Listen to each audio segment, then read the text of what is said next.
Hey folks, what's up? So on Friday we had a super awesome day. We celebrated our 100th day of school, and we also did a really cool STEM type experiment.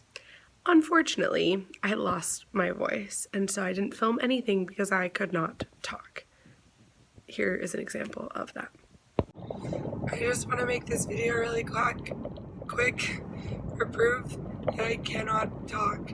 This is the best my voice has sounded all day. It's hurting quite a bit to talk right now, but when I make the video that tells all of this, which you're watching right now, because I couldn't film and show our trash band process in our 100th day, I want you to know why. And I'm being dead serious when I say that this is the best my voice has been all day. For a good chunk of today while I was teaching, there were no words coming out of my mouth. Only if I focus on talking low can I actually get words to go out of my mouth. But I try to talk in my normal voice and talk out loud. Oh my gosh. Anyway, there you go. There's the proof. I really can't talk.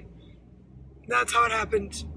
So since my voice was like that, I obviously did not share anything we did on Friday, and I had the kids talk for me the whole time, so it was great. But let me just show you a couple of our 100th day activities, just in case your 100th day hasn't happened, which if that's the case, I'm sorry, you must have started school really late.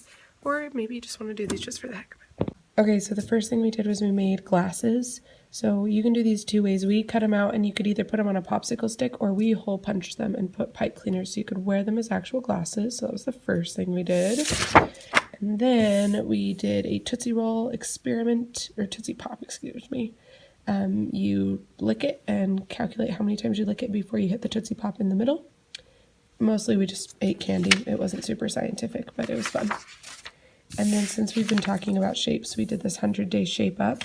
So basically what you do is you color every shape that's the same color. So like all the circles blue or all the triangles green or whatever, including the rectangle of the 1 and the ovals of the 0s. And then when you're done coloring everything and it looks really pretty, then you graph how many you have of each. So it pulls in shapes and graphing, which are our most recent math standards.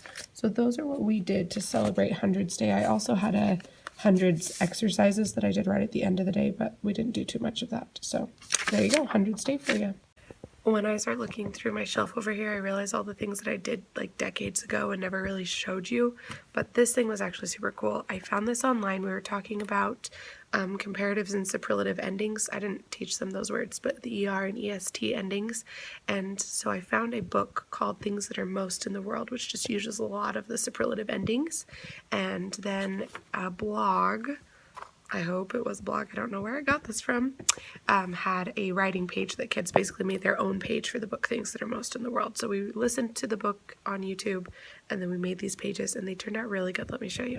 The loudest thing in the world is an elephant getting a shot. Very creative. We have some less creative things. The hardest thing in the world is standing on your head forever. Actually, that one's pretty creative. This one, the biggest thing in the world is the biggest baby. Obviously not super creative, but we've got the cutest thing in the world. The strongest thing in the world is totally me. The fastest thing in the world is a jet I made. And it just was really cute. So now we've got like our own version of things that are most in the world. I haven't actually decided yet what I'm going to do with all of those. They're really cute, but I'm not sure if I want to like put them into a book or send them home or hang them up. I don't know. Speaking of hanging things up though, we actually did one other thing on Friday. It was the end of our shape unit, so let me show you what we made. Sorry, they've already got the light off, but we did What Does the Shape Say unit. And so everybody got to make their own shape fox and fill out a speech bubble for what that shape says. So my voice is back a little bit and I'm currently getting ready for parent-teacher conferences. So I am going to show you what I do for parent-teacher conferences. Okay, so this is what the spread looks like right now. I am packing their little folders to make sure I have everything I need so that when the parents come in, I just pull out their stuff. So what they have in there is, this time around we made a little evidence folder. It just looks like this and has a little detective on the back. In the future, I don't think I'm going to do the detective, but I just made this up myself. It's just a large piece of construction paper folded in half. And I just put all of their tests or writing samples or anything I'm sending home in this folder. And I did remember this time to save some of those things to send home. Last parent-teacher conference, our first one, I had just been sending so much stuff home that I didn't even have any like work samples to give. So I've been holding on to some of the good ones. and they're going to go in this folder, so the parents will take that home to look at. And it just says, this folder contains evidence used to compose my report card. So it's for their report card, but also just for parent-teacher conferences. So what our team does is we fill out this sheet that shows where their student is at. Obviously, we're hoping that they're in full mastery and always for most things. Some of them, they're in partial mastery and usually. So we went over just like basic writing skills. We've done opinion writing, so I'll put a square. I just graded hers this morning. That's why hers is empty. And then we have all the different math concepts that we've covered so far, just showing where they're at in those. We just took our shapes test today, so I'm filling those out as I go through, talk about their behavior, and then I just get to put a few comments. So in their packet, there's this. There's their reading score, their self-reflection, and then their writing sample that compose the opinion writing score, because I just want to show them that to make sure that they're understanding the writing. So there's a writing, a reading, and then in the evidence there's different math tests that cover these math portions. So I already put together all their paper clipped information. I did that this morning, just stacked up all those things, and then right now I am putting in some final scores, and then in their folder they have this evidence one and their paper clipped packet. So what I'll do when parents come is pull up both the evidence one they take home and look at. We don't look at that one together, and then the paper clip stuff is things that we'll go over together in our brief 15 minutes. I'm just going to stay further back because there's a lot of names on these. I send home a parent survey that just asks them what's going well and what concerns they have. And so if they brought that back, it's on the back of their packet, so I can make sure and talk about those things that parents said that they had concerns about. So that's how I prep. I already filled out all the report cards. That was my weekend activity, commenting and filling out the little report sheet. I guess it's not their official report card, but that's what I think of it as. And now I'm stuffing folders. It's a party. I am taking pictures of their report cards because I didn't make copies and I'm going to need them for later.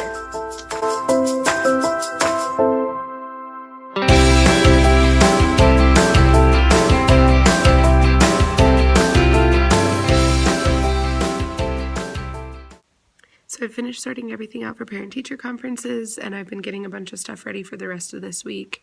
And currently I'm making an anchor chart to give them sentence starters for their concluding sentence, because that's where we're at right now, right? So I'm writing all these different possibilities that are like a fill-in-the-blank sentence stem. And I just got started on my poster and I found a major issue. So far this is looking really nice, right? Like I just barely got started. But I told my kids that never in a million years are they allowed to start a sentence with and. So this is going to get me torn apart tomorrow. So I'm going to have to start over. Now that I think about it, I don't think that's like an actual real grammar rule. But with children, they will start literally every single sentence with and if you do not make that a rule. And that is an issue. So I've just sworn off starting sentences with and. So starting over my anchor chart now.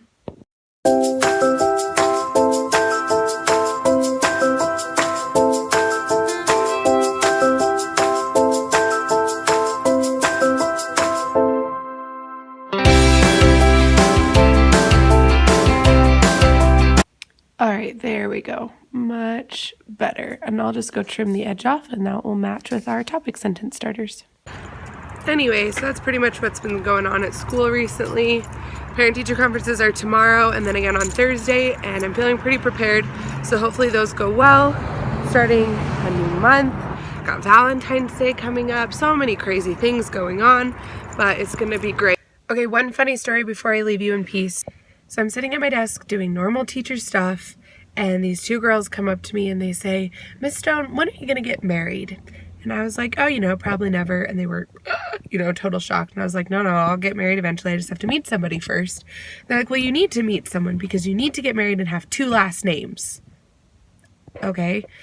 And then you can have a baby and the baby will be so cute. "When are you going to get married?" And I was like, "Well, I have to date somebody first before I even get married." "Well, you need to date someone." "I don't know anybody to date, guys." "Well, can you ask your brother if he knows anybody that you can date?" And I said, "My brother's younger than me, so he only knows people that are younger than me." "Fine, okay." "Well, can you ask your dad if he has any friends that are younger that you can date?" Like, these girls were trying to come up with something. I don't know why this was suddenly a major concern in their lives, but it was. My dating life is now very important to these 2 8-year-olds. So, yeah, that's great. Life of a teacher. Anyway, that's all I have for you today. Don't forget to like and subscribe to see more exciting things coming up as we get into more holidays and it's warming up outside and other things like that. I'm excited to share with you what I am doing, especially now that I have my voice back so I can actually talk. So that's fun. Anyway, I will see you next time. See ya.